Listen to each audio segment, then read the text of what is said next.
Okay, hello everyone. Welcome back to the Overshadowed podcast with Collin and Lennon. It's been a while since we've recorded.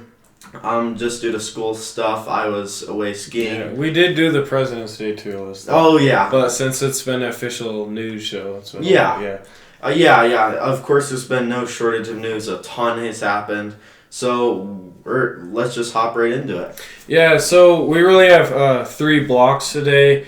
Maybe 4 if you could count it. We have, of course, the explosive Trump and Zelensky meeting. Then we have the Epstein files release, kind of dead on arrival, I guess, to put it lightly. And then the Jeff Bezos Washington Post announcement. So let's start with Trump meeting with Zelensky and the international community's reaction. So on Friday, President Zelensky of Ukraine met with President Trump to discuss the war in Ukraine and to talk about possible peace deals, and it was a fairly productive and respectful conversation between like 2 regular world leaders until about 40 minutes in, when Donald Trump and JD Vance and Zelensky just started feuding a ton and a shouting match basically began. So I think we can play this clip now of this meeting to show you guys kind of how this went. I'm sure many of you guys have seen this, but just to sort of start this out. You're gambling with the lives of millions of people. You're gambling with World War III. You're gambling with World War III. And what you're doing is very disrespectful to the country, this country, that's backed you far more than a lot of people said they should have. Have you said thank you once? This entire meeting? No, in this entire meeting, have you said thank you? You went to Pennsylvania and campaigned for the opposition in October. Offer some words of appreciation for the United States of America and the president who's trying to save your country. Please, you think that if you will speak very loudly about the war, He's not speaking loudly. He's not speaking loudly. Your country's in big trouble. Can I Wait a answer? minute. No. You've done a lot of talking. Your country is in big trouble. I know. You're not winning. You're not winning this. You have a damn good chance of coming out okay because of us. Mr. President, we are staying in our country, staying strong from the very beginning of the war. We've been alone, and we are thankful. I said thanks you haven't in been this alone. cabinet, You and haven't not been only alone. in this cabinet. We gave you through. Okay, so we didn't play that full clip, but that's basically how the last 10, 11, 12 minutes of the meeting went. And so this is like really not just a shouting match, like I said earlier. It's extremely impactful towards the international community and how the world really sees this war. As I'm going to talk about in a second, it's just completely upended so much of the world. Not saying that I necessarily am completely against Trump here, and I'll say that in my view, I mean, a lot of people say that President Zelensky was just out of his mind in this meeting, and in a certain sense he was. There is a sense of accountability for Donald Trump. I mean, I think there has to be. It wasn't like he was like the arbiter of peace or something, or like he didn't interrupt Zelensky at all. But you know, it was obviously mainly Zelensky's fault, wouldn't you say? Yeah. I mean, yeah, so, because also the United States, we can't just, like, totally bow down to the Ukrainian interests and just, like, basically, like Trump was saying, like, start a World War III. We have to, like, so a lot of people take, like, the quote, you're gambling with World War III, that they take it as Trump's being reckless. He's being stuff like this. But I think he's just trying to say, like, this is very high stakes. Like, you don't want to mess up. Yeah, for sure. I don't know how that could possibly be seen as controversial. And so many people do see it as controversial. Now, here, I'll show Trump's Truth Social posts after the fact. So this is what he posted after the meeting on February 28th. He said, we had a very respectful, we've had a very meaningful meeting in the White House today. Much was learned that could never be understood without conversation under such fire and pressure. It's amazing what comes out through emotion, and I have determined that President Zelensky is not ready for peace if America is involved, because he feels our involvement gives him a big advantage in negotiations. I don't want advantage, I want peace. He disrespected the United States of America and its cherished Oval Office. He can come back when he is ready for peace. So not taking any reservations in terms of what he thinks about Zelensky. And he actually posted this morning, if we can continue. And he said, now Zelensky will have no choice but to back down and accept Trump's terms. But here's the genius part. Trump is actually protecting Ukraine without dragging the U.S. into war. By negotiating a mineral deal, Trump ensures that Americans will be involved in Ukraine's mining industry. This prevents Russia from launching an invasion because attacking Ukraine would mean endangering American lives, something that would force the U.S. to respond. Trump played both sides like a master chess player. In the end, Zelensky will have no choice but to concede because without U.S. support, Ukraine cannot win a prolonged war against Russia.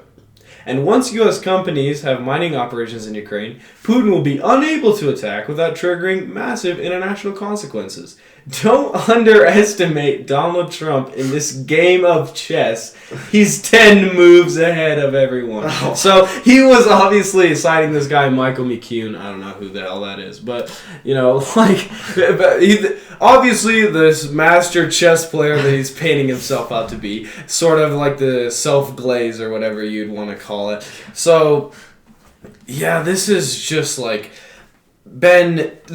like I said, definitely not just a disrespectful meeting. Extremely impactful, and Twitter has been an absolute chaos for like the past 2.5 days, as I'm sure anyone who's been on it could have seen, and it's been one of the most divisive things for a long time.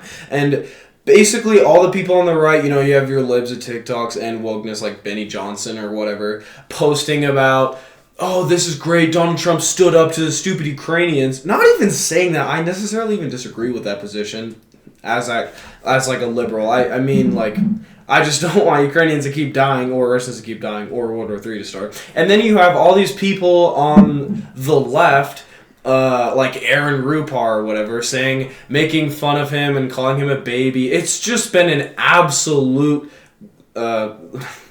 crap show, if I could say that. It's been absolutely crazy. So there was also supposed to be a press conference after this meeting with Volodymyr Zelensky, but it was actually canceled. I guess Donald Trump kicked Zelensky out.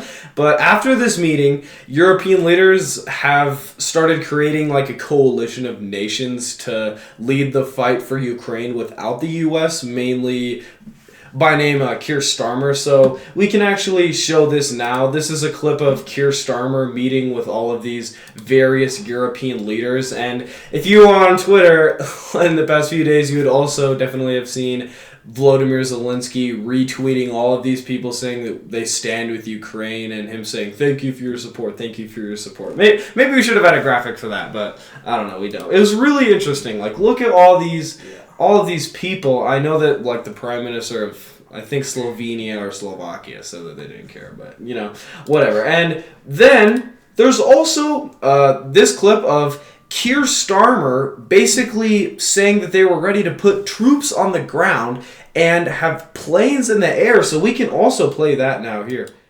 The UK is prepared to back this with boots on the ground and planes in the air, together with others. Europe must do the heavy lifting. But to support peace in our continent and to succeed, this effort must have strong US backing. So obviously there he sort of mentions how this peace in Europe must be achieved with the United States, but the whole troops on the ground, planes in the air, I don't even, that's just so shocking to hear coming from the most powerful non-Russia in Europe, a country that isn't Russia in Europe, basically. And I kind of think, I mean, with Keir Starmer going against Donald Trump, it's not... The UK has more, like, actual backing to do something like this because it's actually significant country into the world. I mean, what is Ukraine significant for? It's grain production. And basically, it's fight against Russia. That's one of the only reasons why many countries in the world have cared about it recently. But the UK actually is a nuclear-armed superpower. They have much jurisdiction over much of Europe, and what they say and what they do actually does matter a lot. So this is really just a crazy development from the Europeans. And I don't know if this means if Europe is necessarily splitting from the US. I mean, it definitely could, because NATO obviously is mainly the United States, and so the rest of Article 5, it basically means...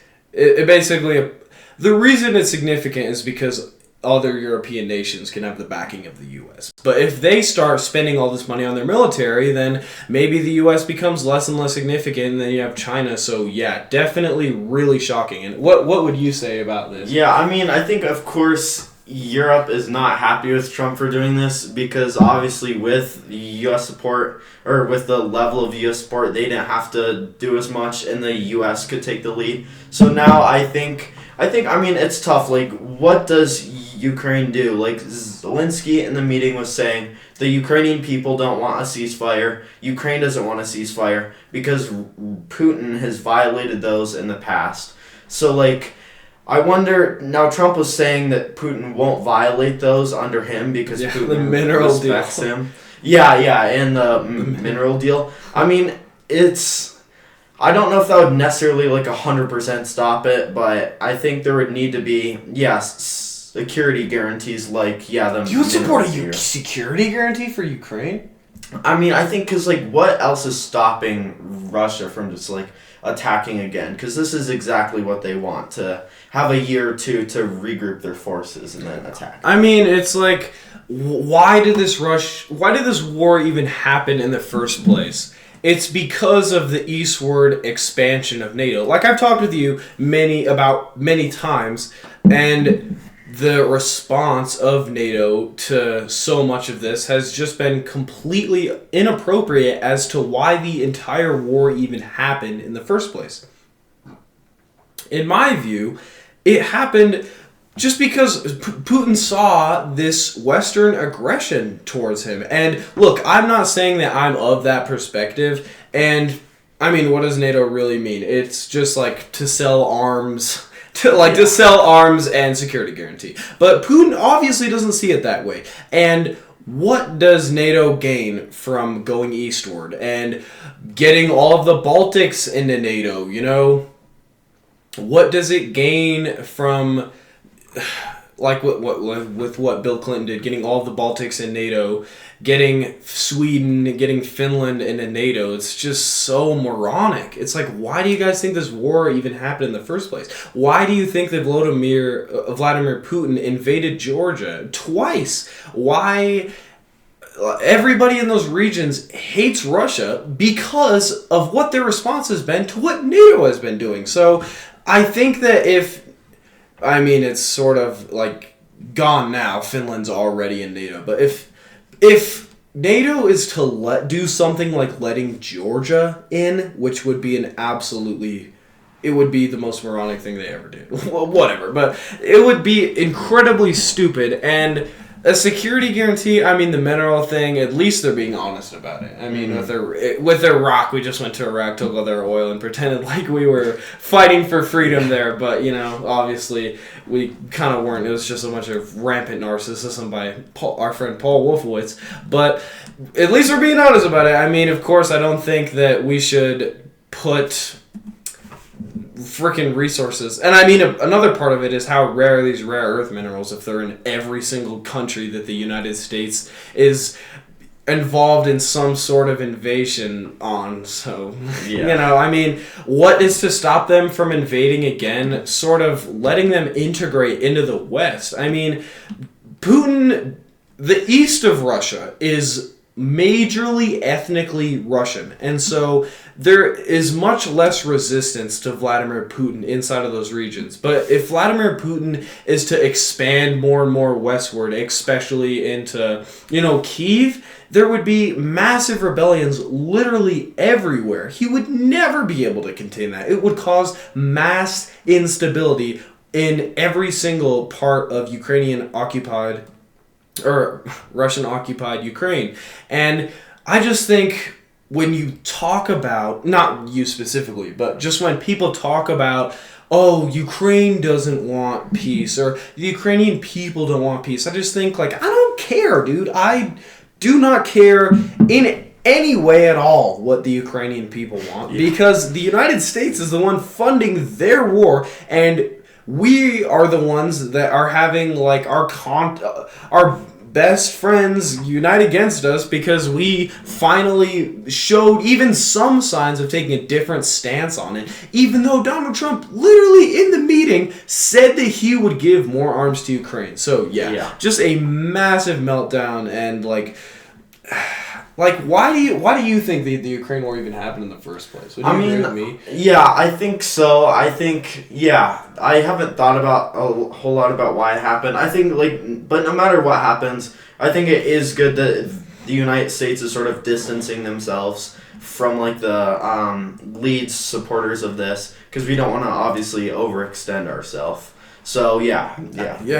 World War III. Ukraine is not worth World War III, dude. I will not die for Ukraine.